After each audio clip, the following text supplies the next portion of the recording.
Dios te bendiga. Hoy veremos la cuarta palabra o frase de Cristo en la cruz, pronunciada cerca de las 3 de la tarde, al final de las 3 horas de oscuridad. Y Él pronunció como cuarta palabra la palabra del dolor espiritual. Dios mío, ¿por qué me has desamparado? Marcos 15:34. Ninguna de las frases de Jesús expresan tan bien la profundidad del sufrimiento que vivió como esta. Estas palabras pronunciadas por Jesús son las que inicia el Salmo 22 con un grito de abatimiento. Este salmo es como una narración de la crucifixión de Jesús. ¿Por qué me has desamparado? Dios mío, ¿por qué me has desamparado? Estas palabras de Marcos 15:34 en el Nuevo Testamento griego es más bien ¿para qué? En lugar de ¿por qué? Que suena a rebelión de parte de Cristo. ¿A qué fin? Más bien, ¿a qué fin me desamparaste? Es la traducción correcta. Desamparaste en el griego es engatélipes, que significa abandonar. Es un verbo muy expresivo y se compone de 3 partes. En, dentro, kate, abajo, sujeto, élipes, dejaste. En los apuros Cristo pregunta, ¿cuál es el objeto, el motivo del abandono, del desamparo? ¿A qué fin? Motivo, me abandonaste. Me dejaste sujeto aquí abajo, atado y encerrado, clavado sin poder escapar. ¿Qué es lo que significa, lo que quiere decir? En Gatélipes desamparaste. Jesús fue desamparado, abandonado por su Padre. Jesús mismo lo dijo para que nadie diga que no es cierto. Era el cumplimiento de la palabra de la profecía del Salmo 22:1. Le abandonó sin que el Padre dejara de amarlo, ni él al Padre. El Padre le amaba porque ponía su vida por las ovejas, dice Juan 10:17. Con todo, le abandonó, le dejó en manos de sus enemigos. En el huerto de Getsemaní, Dios escuchó su clamor y le envió un ángel para fortalecerlo. En otra ocasión, cuando el alma de Jesús está angustiada, oyó una voz del cielo que vino para confortarle, dice Juan 12:27-28. Ahora en la cruz, Dios le volvió completamente la espalda. Ningún ángel vino de arriba para librarle. Ningún amigo de abajo vino para aliviarle. En su agonía, en la cruz, Dios le ocultó completamente su rostro. ¿Qué separó a Dios de su Hijo? ¿Qué separó a Dios de su Hijo? Un muro de separación se había levantado entre el Padre y el Hijo en aquel momento histórico. El pecado del mundo y de la maldición pesaba sobre los hombros de Cristo, como dice 2 Corintios 5:21 y Gálatas 3:13. Por esto lo separó de Dios. El pecado del mundo, la maldición. Además, Dios es santo. Nuestro pecado ofende a Dios, ofende su santidad. En ese momento Cristo, nuestro sustituto, cargaba en sus espaldas el pecado del mundo, el pecado suyo y el pecado mío. Y esto ofendía a la santidad de Dios. Y Dios solo podía volver en ese momento completamente su espalda. En el huerto, Jesús decidió hacer la voluntad del Padre. Y en la cruz, abandonado por su Padre, soportó todo el peso del pecado del mundo en su ser. Como dice Isaías 53:6, Dios cargó en él el pecado de todos nosotros. 2 Corintios 5:21 dice que al que no conoció pecado, al que no conoció, del griego ginosko, es decir, ¿qué significa?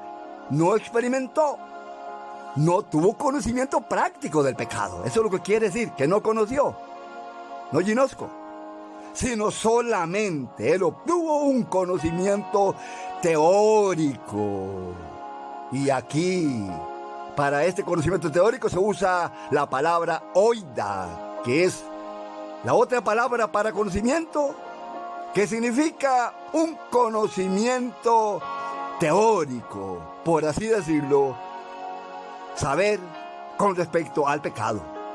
Al que no conoció pecado por nosotros, Dios lo hizo ofrenda. Dios no lo hizo pecado, lo hizo ofrenda. Tenemos que allí agregar ofrenda por el pecado. No lo hizo pecado, sino ofrenda por el pecado. Allí hubo una transición. Cristo llevó nuestros pecados en sus hombros. Ojo, no en su corazón. Cristo no cargó nuestro pecado en su corazón, lo cargó en sus hombros, lo cargó en sus espaldas. Y entonces nos imputó o acreditó la justicia de Dios para que nosotros fuésemos, note qué importante esta palabrita, fuésemos, que quiere decir, para que nosotros fuésemos, a partir del momento en que se cree, a partir del momento en que creímos, y no a partir de la cruz, porque si es a partir de la cruz, entonces todo el mundo ya está justo, ya está salvo. Es a partir, no de la cruz, sino del momento. En la cruz Cristo llevó nuestro pecado. Pero a partir del momento que creemos en Cristo, somos emblanquecidos por la sangre de Cristo.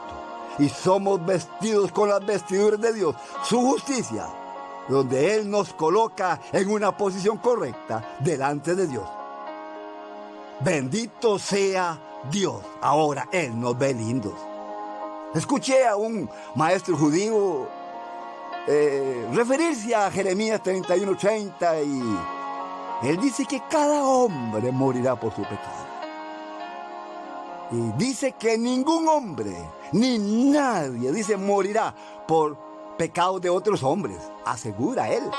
Cada uno dice morirá por su pecado y nadie va a venir, dice Él. Ni nadie ha muerto, ni nadie morirá por el pecado de nadie. Todos tenemos que morir por nuestro propio pecado, dice Él. La verdad, Cristo sí murió por los pecados de los hombres. Lamentable, doloroso que ellos piensen así. La incredulidad actual de los judíos, bueno, muy dolorosa. Pero bueno, a bendecirlos, como dice la Escritura, y a orar por ellos, como también por todos los hombres, para que sean salvos, como dice 1 Timoteo 2:1-6. Cristo pagó la pena por el pecado, sin culpa personal. Sufrió en sí el efecto de la culpa. Inevitablemente implicó la separación de Dios y la ausencia de la comunión con Dios. En aquel momento, donde Él hacía expiación, aquellas horas negras que hacía expiación por todos los pecados del mundo.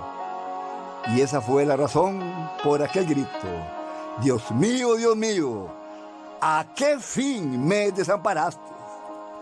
¿Cuántos han experimentado en momentos difíciles de la vida de fe que parece que no hay Dios? Mire, niegue que Dios te ha olvidado, que Dios te abandonó. Manténgase en lo que queda de fe en esos momentos críticos difíciles de la vida. Manténgase en los restos de la fe que te quedan, que de ahí saldrás vencedor. En lo más profundo del sufrimiento, aférrate a Dios, porque eso fue lo que hizo Jesús y salió de nuevo a la luz. Adore a Dios, alábelo, dé gracias a Dios. Dé gracias a Dios por Jesucristo, por su palabra, por su obra. Adora al Señor, porque el Señor es digno de toda gloria, de toda honra, de toda alabanza y de poder. Que Dios te bendiga, del pastor Omar Vargas.